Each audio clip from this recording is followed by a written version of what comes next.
Good day, listeners. Welcome to this edition of the Pure Sex Radio broadcast. We're glad to have you here with us. I'm Jonathan, and I'm here with Stephen. So, how's it going today? Hey, you shed the sweater since the last time I saw you. It's warming up in here, but it was cold earlier, and there were big threats of a freeze. We're in South Texas, so ooh. Actually, this morning, when I out at our property, because we're out in the country, it was 28 degrees. Oh, it did freeze your way. It was 35 cold. Or something. I was scrambling around the other day, covering my faucets outside and everything. Oh, that's so, right. Yeah, I don't care about the plants, but they grow back, or get new ones. My wife and I have determined that any garden that we're going to have that's going to look decent has to be made of metal, painted metal. So that's good. Well, listeners, we are glad that you're with us. As we do every now and then, we let you know that we're a listener-supported broadcast, and especially as we're coming up on the end of another year, I know that some people like to make plans in terms of what their year-end giving looks like. And we would just ask that you would prayerfully consider our ministry as a ministry that you would be willing to pour into and invest in, because we have seen just God use us over the last 16 years in a way that we are so astounded, because all we seek to do is try to invite people into a safe place to know how their lives can intersect with Jesus in a transforming way. And we've just seen life after life after life over the years be transformed by that intersection. And so if you would like to come alongside and partner with us, just go to puresexradio.com and click on the donate link. We'd be very, very grateful. So Stephen, we're going to talk about something that we are all too familiar with in this ministry, and that is closed husbands. What do you mean by that? You mean they wear clothes? What are you saying here, Jonathan? Closed. C-L-O-S-E-D. Oh, okay. I thought this was going to be a fashion show. No. Got to go somewhere else for that. Okay, so we talk to men at Gateway to Freedom Weekend, and they're always gracious, and they always say, yes, you can use anything that you heard here this weekend. And so a thought from one of the men jumped out at me, and I thought we should do a podcast about that. The whole idea of being closed, private, inside, Mm-hmm. So this guy's telling me a story, and he said, my father never hugged me. And my father never told me he loved me. But he was a good man. He was in church every Sunday, and he helped other people. If they had problems, he would help them. And my father was a really good man. And no, I can't think of many weaknesses that he has. He was home, and he worked, and he provided, and we didn't go without. He was a good man. Now, if you know our friend Lee Preston, he would have kicked that guy in the shorts and shaken him and spun him around 3 times. He's one of the counselors that is also works with us at our Texas workshops. Yeah, because he said, that makes no sense at all.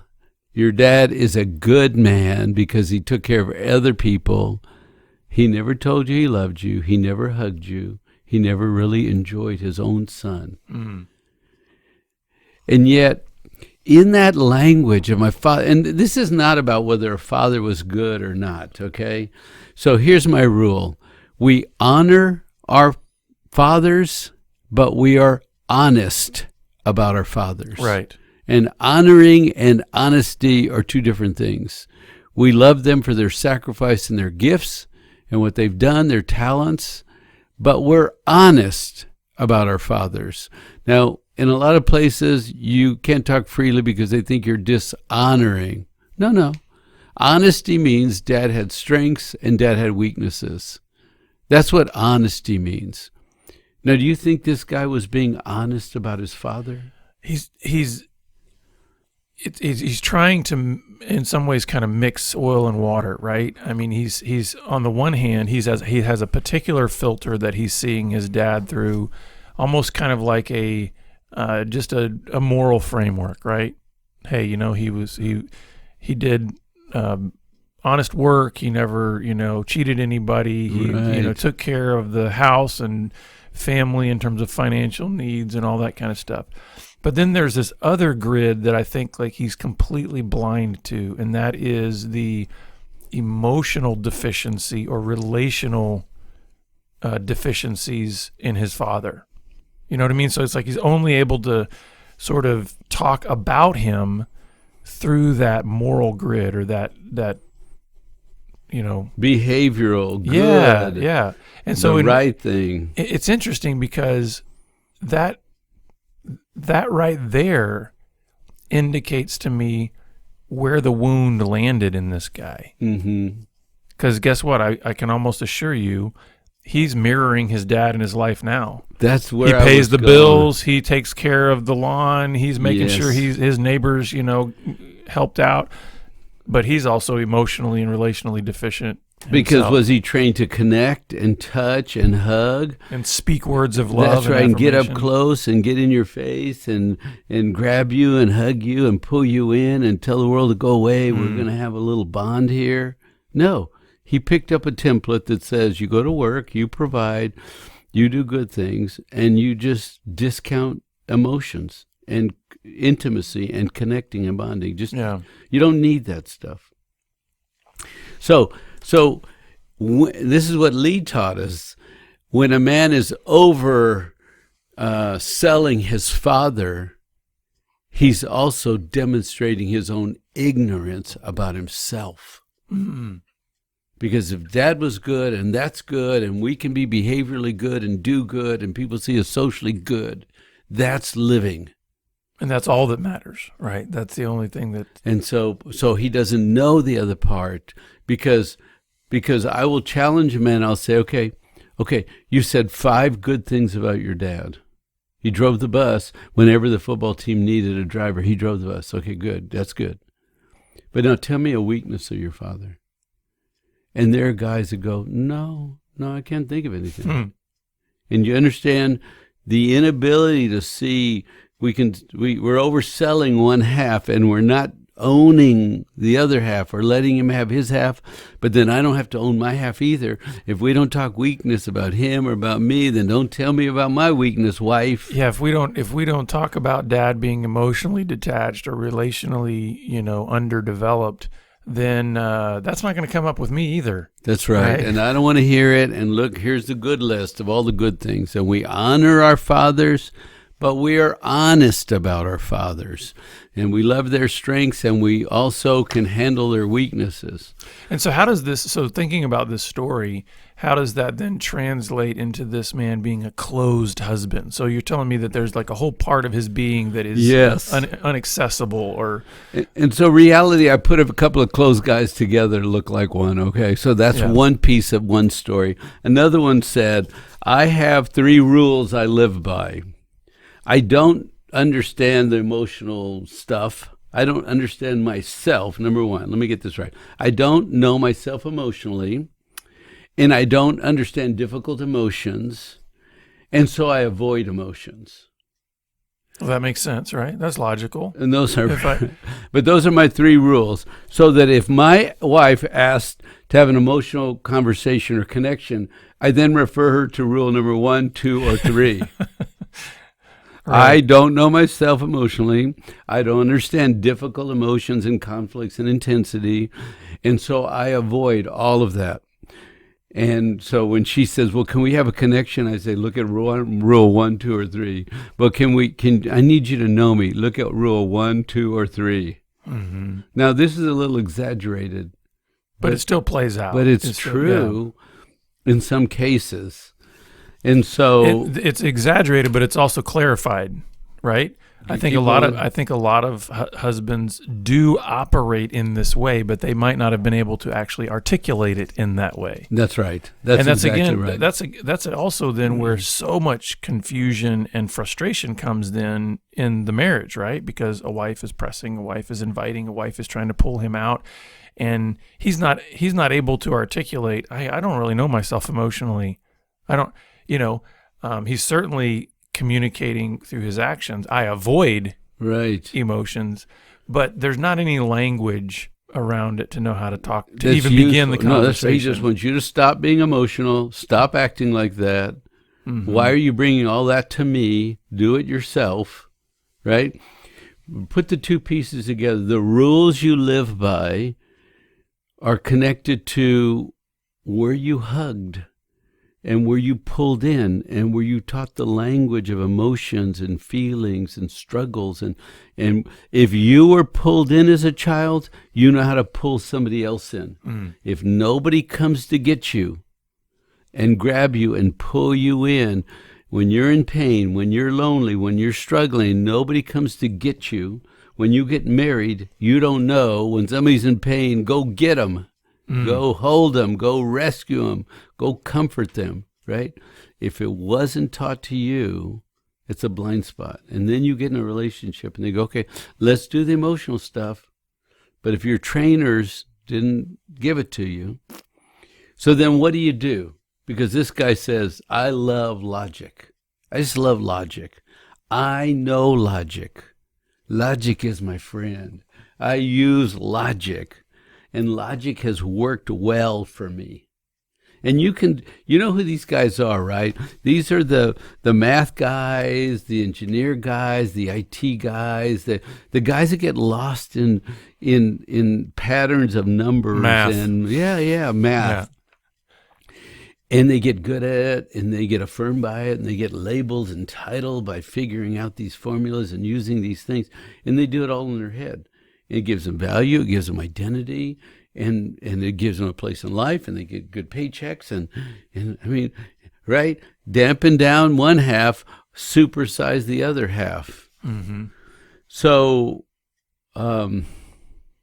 any thoughts? But what's interesting is, okay, here's a guy who's saying, I love logic, I know logic, I use logic. And the reality is I'd actually push back on that. I said, actually, that's not quite true. Because let's apply logic to your 3 rules there.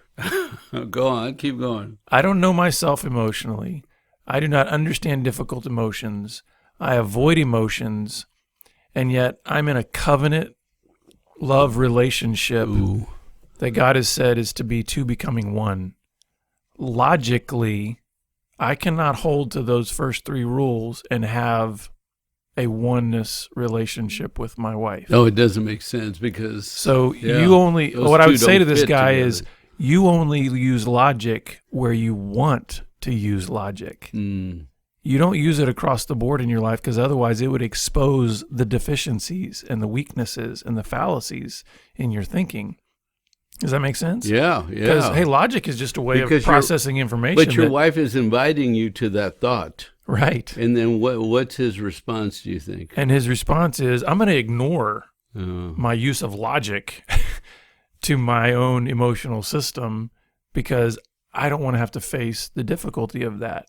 Because again, like you said, it wasn't modeled for him. He doesn't have any kind of experience. I appreciate what you said, the difficulty, the overwhelming difficulty. Why did he not pick up some emotional development along the way? Why did, because you become very strong and clear and successful and powerful.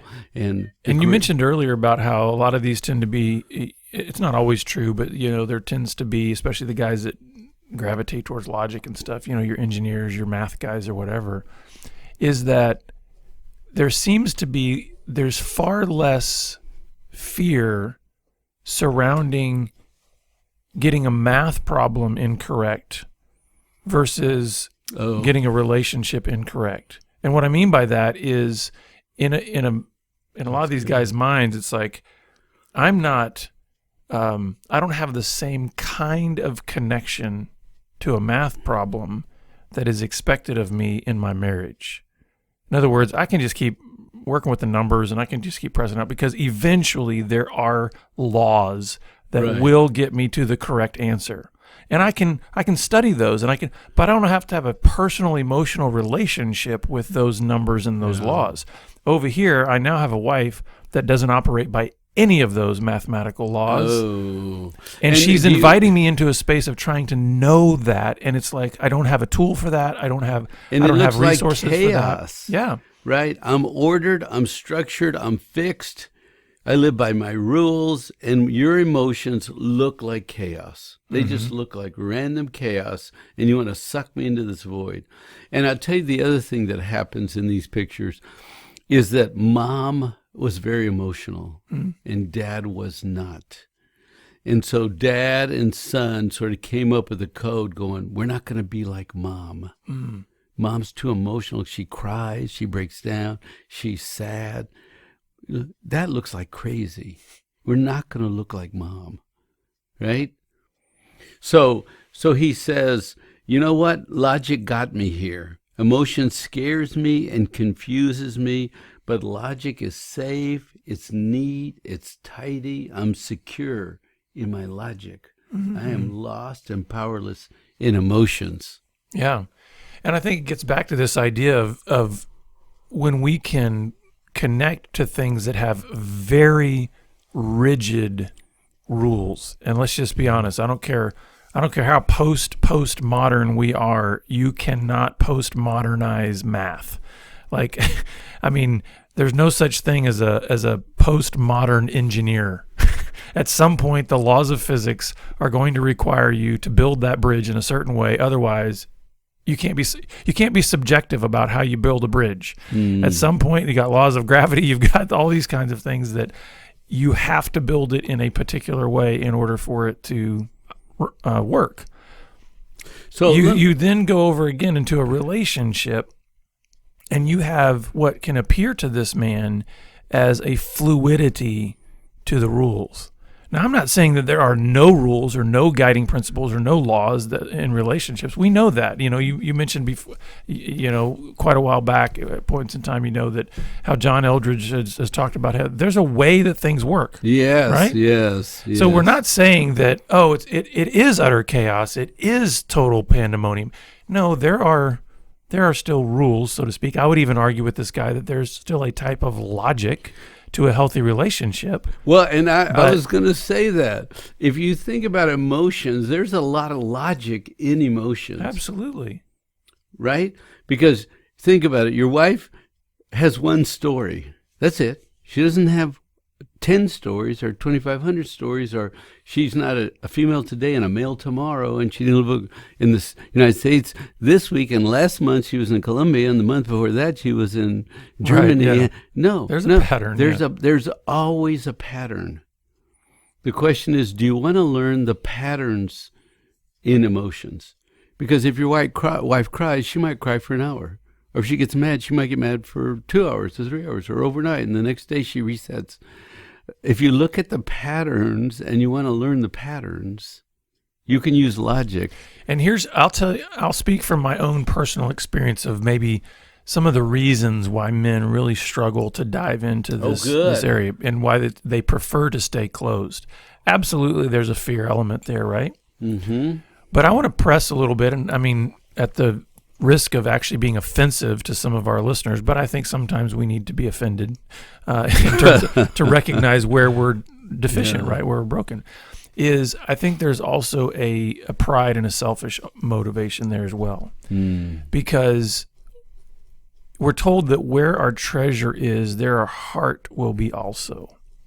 Okay. In other words, what we are willing to put action into and investment into reveals where our heart actually is. So if essentially I'm saying as a husband, all of my investment is in my career, I'm showing where my heart really is. Because here's the bottom line is, in my profession, even not if your career or whatever field you're pursuing to succeed, that is so highly valued. And essentially then if I'm saying I will put zero hard work investment into knowing my wife, I'm showing my heart is not actually there. Oh, wow. So the thing is, some of this is a revelation of where our hearts actually are. Now, again, like I said, there can be a fear element there, just an ignorance and we don't know and all that. But when we dig down deep, it's like it's not as if we are asking a husband to do something that he has absolutely no capacity to do. Yeah, that's a good way to say it. Everybody has capacity. Every person has a capacity to connect with someone else. Yeah, bond. Yes. And so sometimes, I'm not saying this is all of what it is, but sometimes it does come down to, I don't want to do the work that it's really going to take to grow in this area. So you would say pride. I think that's one element, Yeah. pride and Yeah, yeah. selfishness, yeah. Okay, and they go together. Pride and selfishness go together because the other is fear, right? I'm a very heavily fear-driven, meaning I think fear drives everything. But I think, the Bible talks about pride a lot. And so there's something about the self also in there, right? And it can manifest in ways. I tell people all the time, when we think of pride, often we only think about arrogance, right? I think pride can manifest in laziness too. Because essentially I'm saying, I don't want to do the work. It's still pride. It's still, I want it to be my way. Right. It's still saying, I don't want to do the work to know you. That's pride. But pride is too much I-centered, right? Yeah, it's still saying, I look at pride as saying, anytime that I want to ultimately make it about me. And laziness can be that. I'm really making it about me. And what I want. Right. It's what I want. I want to be lazy, or I want to be really good at math in my career, but it's too much I. And I would say this too, a lot of times what gets born out of that is when we're talking about these closed husbands Interesting. And let's think of it this way. You mentioned earlier about how you kind of cut the guy in half. He's got this really over celebrated or overdriven half, and then he's got this underdeveloped half, right? If you think about the underdeveloped half and him basically saying, I don't want to do this, that creates a laziness that actually can then mean that he's still also trying to control his circumstance, control his relationship. Right. So if he even begins to know that he's actually shut down in this area, but then chooses to say, I don't really want to grow in that area, then he's still trying to control he's basically saying to his wife, hey, I don't want to know you in that way, and so, but I want to, keep the relationship or whatever. I want to still be in control of outcomes and how this all works out. But see, I think that all circles around pride.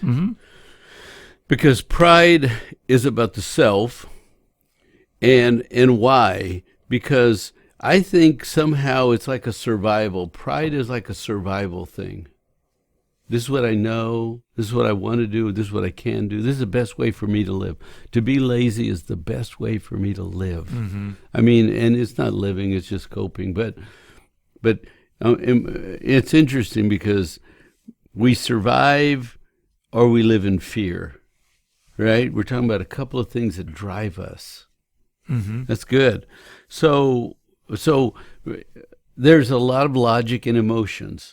Why is that true? Because we pick certain words. Angry.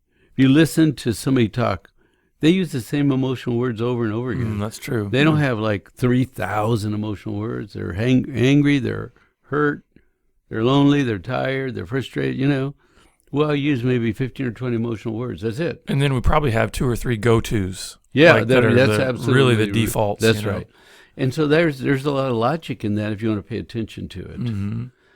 But the point is that I am too scared to go in there, or my pride and survival says I must stay here. I must stay here. I can't go over there. Yeah. For whatever reason, I can't, and maybe back to the fear of the unknown, but I can camp here and succeed, right? So what does she want? Your wife wants to talk. She wants to tell her story, because when we tell our story, we bond. And when I'm telling you my story, I'm bonding, then you're knowing me. And as I know you and you know me, we sort of carry one another, right? I want you to understand and press in. Let me tell the story, and you ask questions so we have some understanding. And then you tell your story, and I'll understand your story. And in this bonding, storytelling, intimacy and oneness occurs. No storytelling, no bonding. No talking, no bonding, right? Yeah. We have a disconnect. You do your thing, I do mine. But unless I talk, unless I tell you my story's full of emotional pain and sadness, and you comfort me in the sadness, we bond. But if you're going to say, well, just suck it up and just fix it and just stop it, if you're going to push me away with logic, no bonding. That's good. So I want to I know we've only got a few minutes left, and you've kind of built this where we're talking about this guy who has these, 3 rules. I don't know myself emotionally. I don't understand difficult emotions. I avoid emotions. And then the idea of this logic and then understanding that there's even a logic to emotions, and then being able to understand then what is really a wife wanting in this. What does a healthy relationship look like? So tell us, like, the difference between maybe this old model and new model that you've got on this sheet here, because you talk about the old model being logic brain, right? Logical brain. Okay. And then, but there's a new model, and I want us to close with that so that Okay. guys can kind of understand, hey, how can I make this shift so that I'm not stuck in old, underdeveloped, deficient, emotionally, relationally detached man mode? Mm-hmm. So old brain is, what's the problem? Fix the problem. You're sort of irrelevant. So logical brain, right? Logical brain is what's the problem? Fix the problem. I don't sort of need to know you. If they're rude to you at work, don't talk to them. Mm-hmm. If your friend doesn't want to be your friend, don't be your friend. Tell me the problem, and I'll tell you a solution. I don't really care about you. I don't need you. I just need the problem, and I need to give you a solution. Right? That's logic brain. And let's just be clear. There are times in which that's good in terms of just operating in life. Yes, yes. What we're trying to say here is this is not the best way to approach relationships. But most closed people need to hear that's not going to work. Yeah. Right? And if here's how I cue a logical brain. If she says, "What should I do? Keep the dog or get rid of the dog," then you tell me, keep the dog. What should I do? If I don't ask you what should I do, don't tell me what to do. That's good. Because logic brain will always automatically tell you what to do. That's good. But you don't know. You don't need me. Yeah. But when I say, because everything is a process until they ask that one question. And that's when you say, hey, sometimes it's good to have logic brain. Do I keep the old car or buy a new car? I don't know what to do. Okay, well, logical brain will say it'll cost you this much and that much, and you got this much on the tires and the battery, and you got the battery. So then what you're saying is this new model then is getting into the emotional Absolutely. side. So new brain, new model is ask more questions. Be curious about your wife.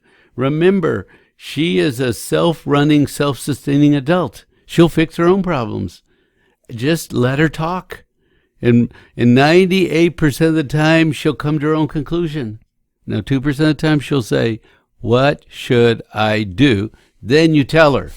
But 98% of the time, ask more questions. Be interested. Realize that this is an adult who solves her own problems, who doesn't need your logical brain to make her life wonderful. She solves her own problems by herself. She grew up. Years ago, you said something that's always stuck with me, and I have to admit I'm only about 50-50 on really employing it consistently.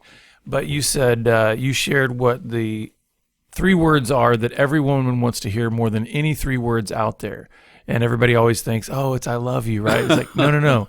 It's tell me more. And I think that's what you're talking about here, right? Be curious and just say, tell me more. So, this may be funny. It might be marginally offensive. I don't know, but we're a little edgy. You want to give her an emotional orgasm? Say, honey, tell me more. Yeah. Just keep talking. I just want to hear you talk, dear. What else would you tell me? And she'll just have this, oh, he cares. He wants to know. He's listening. He's pressing. Remember, the story starts with the father doesn't tell the boy he loves him, and he doesn't get in his space. He doesn't grab him. He doesn't nurture him. And as the man grows up and gets smarter and gets good, he says to her, tell me more. I'm in your story. I'm interested in you. I believe in you. You're an adult. You can fix your problems. You just want me to listen to you. Yeah. So I'm going to listen long and hard, and I'm going to say my magical words. Tell me more. Tell me more. And I think it's important, listeners, as we wrap up here, just to men remember that if we continue to live a closed life, we are going to be incredibly lonely and empty. God made us for connection. He made us for intimacy, not merely in a sexual way in a marriage. He made us for community.